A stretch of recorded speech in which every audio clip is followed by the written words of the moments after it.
ikaw ngayon nila namin kay Gobernador Poncio Pilato ang ibig magpakita ng Pilato upang ang buhay mo ay maaligtas sa diyang na magkakaroon. Kung iya'y magagawa mo, kasalanan kaming lahat ng namin ito, luluhod at sasama sa iyo at kikilalanin ka namin! Diyos!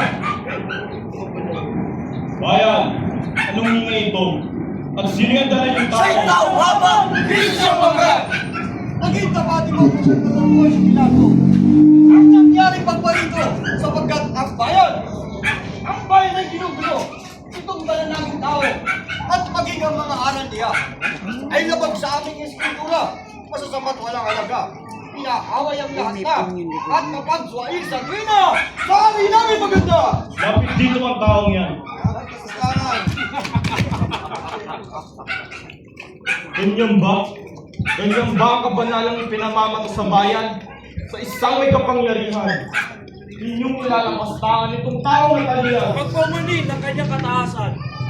Sunod, sa kapakanan na nasasakdal, ay ibig kong marinig ang nakapatuloy sa mga nagawa ng kasalanan. Ang taong nasasaktan ay nagpapalaganap ng aral niya at tulunan na hindi umano siya raw ang Mesiyas na hinihintay nagbuhat pa sa Diyos na nasasaktan. Pagkapanin mo, boss! Ang pangkalahatang mga udyo, nakagugulot ni Bobos, ba't nantawin mo, Diyok? Dalawa yan ang at kanyang inuusap na ang mahal na simbahan ni Wawalat. Kung masim at mabuwag, iuulit ilalapat sa 3 araw na naganap. O kaya katong sa dalang yung tao. Pwede na! Ipa ako pagkaraka. Dalawang kami at pa. Doon sa bundok ng Golgotha. Kayo mga kasama Sa mundo ang Golgotha.